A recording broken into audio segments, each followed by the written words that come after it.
This is a Defocus Media production. Audio Jungle. What's up, everyone? It's your favorite optometrist, Dr. Daryl Glover. And I'm Dr. Jennifer Lyerly, resident optometry nerd. And welcome to Defocus Media, optometry's #1 podcast, where we discuss the hottest topics, latest technology, eyewear, practice management, and more. So sit back, relax, and defocus. What's up, everyone? It's your favorite optometrist, Dr. Daryl Glover. Super excited today because we have a star. I mean, a real star. What's going on, my man? I'm good. How you doing? Doing well, baby. So this is J.R. Smith. Y'all probably seen him as, a winner, NBA champion, playing ball, doing golf, podcasting. You've done a little bit of everything, my friend. A little bit. But for those that may be living under a rock and don't realize all the stardom that's out there in the world, if you don't mind maybe sharing a little bit about your background, where you're from, and then let's dive into how you got into sports, if you don't mind, my friend. Yeah, I'm born and raised in New Jersey. Okay. Local boy, I guess. Been playing football, basketball, baseball my whole life. I'm one of 6, so I got a lot of siblings, and there's a lot of sibling rivalry. I'm a big brother, so I couldn't let my little brothers beat me. So.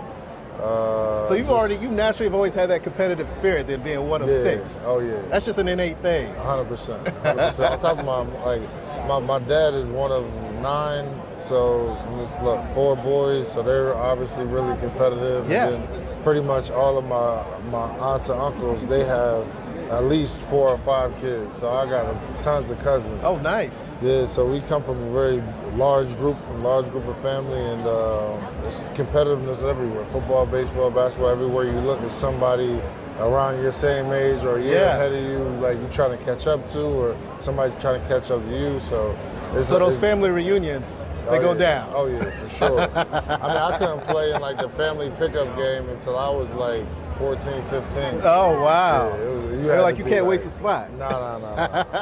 And they're not taking it easy on you. I don't care how old you are. So it grew up competitive, but it's a very sports and loving family. So everybody pushed one another fortunately to get me to this situation. Yeah. Now I'm trying to push our next group of Smiths. I love it. They go. I love it. And you're talking about your next group. Tell me a little bit about your family. Yeah, man. I got 4 girls. 4 girls? Yeah, I got 4 girls. Good luck, my man. Yeah, man. But you know what? Honestly, man, my girls are like probably the best thing that ever happened to me because I needed to I love to hear that. Yeah, I love to hear that. They really got me to a point to where I really appreciate the relationships of understanding women and understanding where they come from and not being so pig-headed and and growing up where we've come from in this generation of 85 and probably on, we lack the value of the empathy towards women, and now for me to be able to have 4 girls, I'm really gaining so much knowledge just learning about them. Yeah, it's like a reality check. I got a little man, he's 6, and I got a little girl that's 2.5. Yeah. So what you're saying aligns with me as well. I know prior we were talking about, partying. I was telling you how A&T used to do things. So I know exactly what you're talking. You speak about language, man. But check it out, man. I would love to sit down and discuss basketball with you because I know you got tons of great stories and all that other jazz. But I really want to talk to you about golf. I really want to talk to you about the partnership that you have with Oakley. Yeah. Every time I see you online, you're decked out in some nice swag with Oakley. You got the glasses on. I really want to learn a little bit more about that partnership, man. And I really want to learn, how you got to North Carolina A&T. If I didn't say this on camera, my sister would kill me. Aggie pride, right? Aggie pride. Yeah, you know. But let's take it from the top, man. Let's talk about this partnership because I feel like this partnership has actually also helped put North Carolina A&T on the map. So if you don't mind just maybe talking about, how did you align with this iconic brand and how has it impacted and changed your life as well?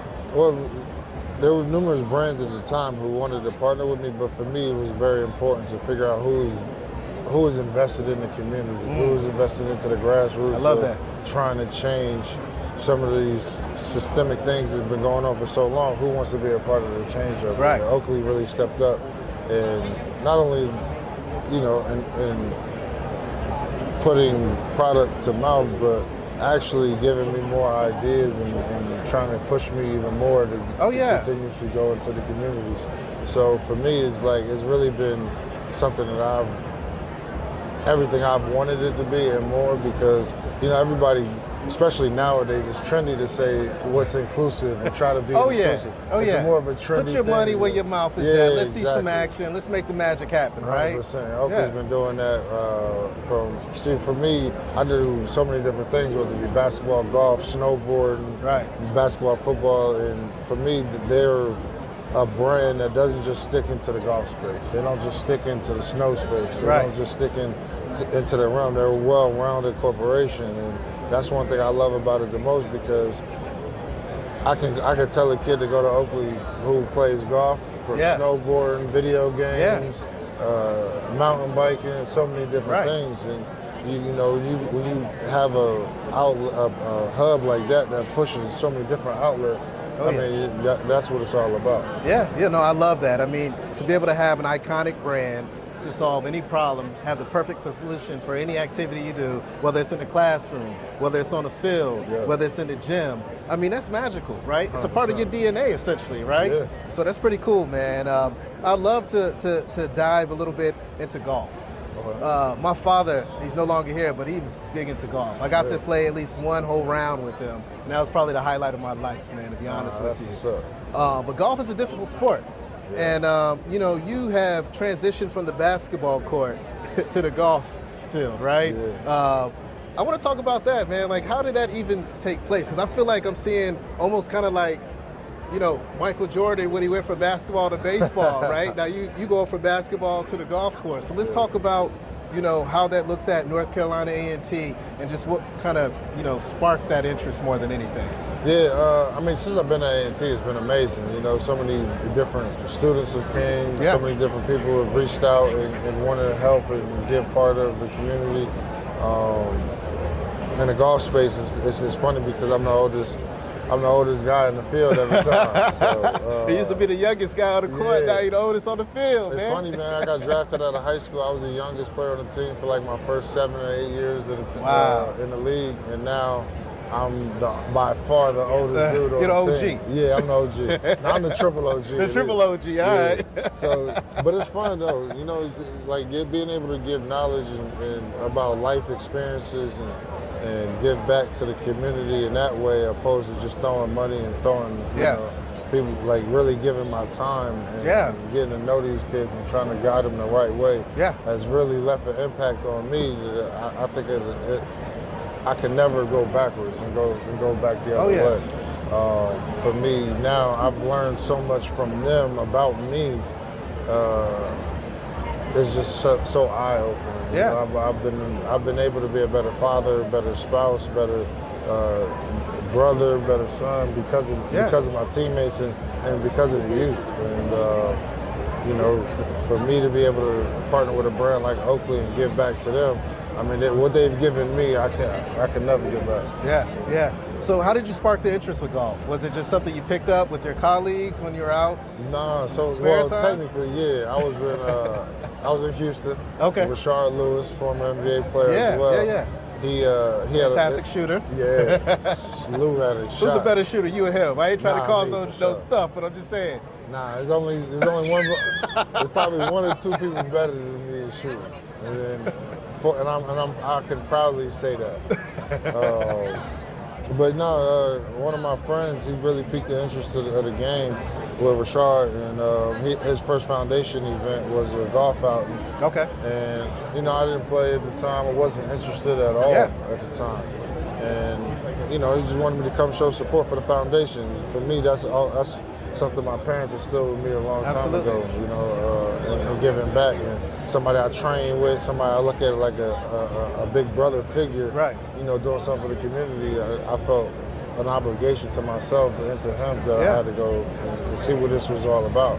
And being out there, I met so many different people. And I got to play golf with Moses Malone. Rest in peace, the Hall of Fame. He's the one who really introduced me to the game. So Rashard had this event he invited me to, but he didn't pressure me to play. He just wanted me to come show face. Did you play? The OG, Moses Malone, he was like, nah, young fella, come hit this ball. He's a Hall of Famer. Oh, so, you can't say no to that. Yeah, you can't say no. And with the respect that I got for them and what they've done to pave the way for me, I couldn't tell them no. So I get up there, hit the ball a few times, and like I literally got hooked within the first 2 Nice. swings. Like and Nice. it was over. It was over since then. I've been chasing the ball all around parks ever since. Well, I know you've been chasing the ball. You've been able to see the ball because you've partnered with an incredible brand like Oakley. Yeah. I love to talk about just the eyewear that you're wearing out on the when you're playing golf, because when I look at it, the design is incredible, but I know that lens technology is pretty incredible as well. So maybe kind of walk me through just the technology and why you chose the frames that you wear. So it's funny because I was always like I was very ignorant to eye care in general. Okay. And I have 4 beautiful little girls, and 3 of them wear glasses now. Okay. So now it's like, Now, is that daddy's fault or mommy's fault? We on film now, don't get in trouble. that's mommy's fault. I ain't gonna lie, she know it too. It's mommy's fault. But then so I got great vision. Like my eyes is amazing. I've always been.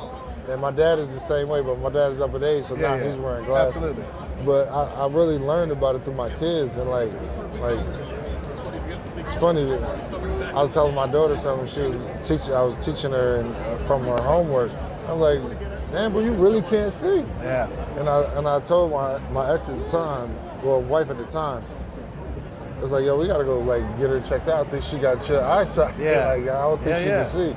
So fast forwarded to me now is like before hitting the ball and stuff, like I was always able to see the ball and everything else, and I started wearing them due to the partnership because I never really wore sunglasses when I was playing. I really noticed the difference on putting, just finding my ball in the rough, which way the grain is growing, because I live in Florida now, so it really reads the greens better for you. Just seeing the ball in the air now, like, able to track it blocks better. out, being able to track it. It's like I started seeing the differences, and before my ignorance was like, nah, there's no difference. It's night and day. Yeah. It's literally night and day difference, and it's changed my game tremendously, especially around the greens and putting.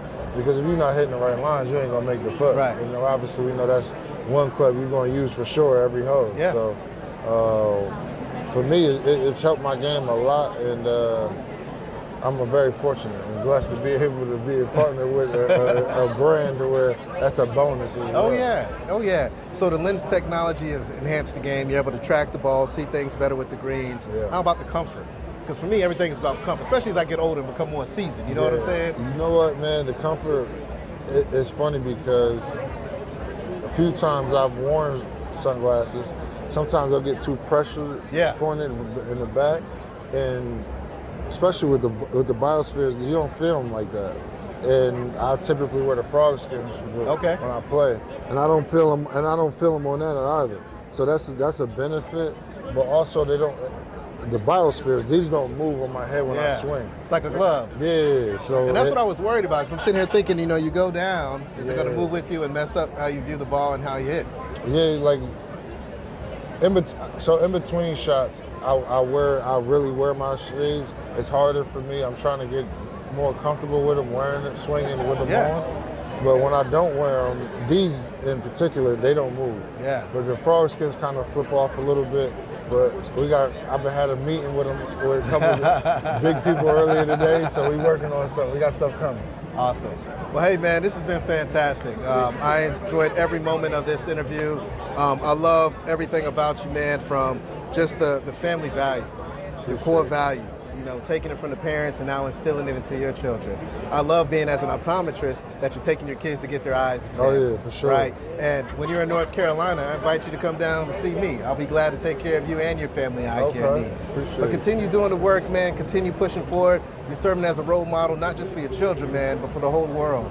For all your colleagues out there in the basketball world, all these golfers, so you keep doing the damn thing, my friend. You, man. I appreciate you, man. Absolutely. It's your favorite optometrist, Dr. Daryl Glover, J.R. Smith. Thanks so much for tuning in. Stay healthy, stay positive, and stay blessed. And until next time, peace. Hey, family. If you enjoyed this full podcast, don't miss out on more engaging content. Check out the next episode right here. And for the latest updates, hit that subscribe button and ring the notification bell. Your support means the world to us. Catch us in the next episode. Peace.